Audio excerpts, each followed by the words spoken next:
BCCI కార్యదర్శి Jay Shah international cricket council కొత్త చైర్మన్గా జైషా ఎన్నికయ్యారు. జైషా ఈ పదవికి ఏకగ్రీవంగా ఎన్నికైనట్లు ఐసీసీ మంగళవారం రాత్రి ఎక్స్ ద్వారా వెల్లడించింది. ఐసీసీ బోర్డులోని 15 మంది సభ్యుల్లో అందరూ జైషాను నామినేట్ చేశారు. ఐసీసీ చైర్మన్ పదవికి ఎన్నికైన అతి పిన్న వయస్కుడిగా జైషా గుర్తింపు దక్కించుకున్నారు. డిసెంబర్ 1 నుంచి చైర్మన్గా బాధ్యతలు స్వీకరించనున్న జైషా 2 ఏళ్ల పాటు ఈ పదవిలో కొనసాగనున్నారు. భారత్ నుంచి అంతర్జాతీయ క్రికెట్ మండలి చైర్మన్గా ఎన్నికైన 5వ వ్యక్తి జైషా. ఐసీసీ ప్రస్తుత చైర్మన్గా గ్రెగ్ బార్కెల్ నుంచి జైషా బాధ్యతలు తీసుకోనున్నారు. మరో దఫా చైర్మన్ పదవికి పోటీ చేసేందుకు బార్కెలేకు అర్హత ఉన్న ఆ పదవిలో కొనసాగడానికి ఆయన సంసిద్ధత చూపలేదు. మరే ఇతర వ్యక్తి కూడా ఈ పదవికి పోటీ పడలేదు.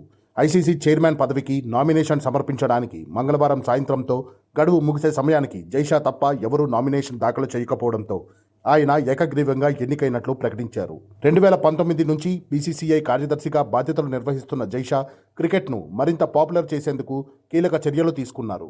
ఆ అనుభవంతో ఐసీసీ చైర్మన్గా అంతర్జాతీయంగా క్రికెట్ను మరింత అభివృద్ధి చేస్తారని క్రికెట్ అభిమానులు ఆశిస్తున్నారు. లాస్ ఏంజల్స్లో జరగనున్న 2028 ఒలింపిక్స్ గేమ్స్లో క్రికెట్ను చేర్చేందుకు ప్రయత్నాలు జరుగుతున్న వేళ జైషా పాత్ర మరింత కీలకం కానుంది.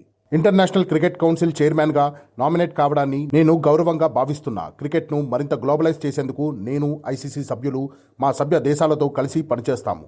క్రికెట్లోని అన్ని ఫార్మాట్లను సమతుల్యం చేయడం, ఆతిథ్యానికి సాంకేతికతను క్రికెట్లో మరింతగా ఉపయోగించడం, మన మార్క్ ఈవెంట్లను ప్రపంచ మార్కెట్లో పరిచయం చేయడం లాంటి కీలక బాధ్యతలు మాపై ఉన్నాయి. క్రికెట్కు మునుపెన్నడూ లేనంతగా ప్రజాదరణ తీసుకురావడమే లక్ష్యంగా పనిచేస్తాం అంటూ జైషా ఓ ప్రకటనలో పేర్కొన్నారు. ఐసీసీ చైర్మన్గా జైషా బాధ్యతలు చేపట్టనుండటంతో బీసీసీఐ కార్యదర్శి పోస్టును ఎవరు దక్కించుకుంటారనేది ఆసక్తికరంగా మారింది. ఇందుకోసం పోటీలో చాలామంది ఉన్నప్పటికీ ప్రముఖంగా వినిపిస్తున్న పేరు మాత్రం రోహన్ జైట్లీ. దివంగత బీజేపీ నేత, కేంద్ర మాజీ మంత్రి అరుణ్ జైట్లీ తనయుడే రోహన్ జైట్లీ. మరోవైపు ఐసీసీ చైర్మన్ పదవికి జైషా ఎన్నిక కావడంతో ఆయన గురించి ఎక్కువ మంది సెర్చ్ చేస్తున్నారు. దీంతో జైషా పేరు గూగుల్ ట్రెండ్స్లో నిలిచింది. ఢిల్లీ, ఒడిశా, గుజరాత్, ఉత్తరాఖండ్, కర్ణాటక రాష్ట్రాల్లో జైషా గురించి ఎక్కువ మంది సెర్చ్ చేస్తున్నారు.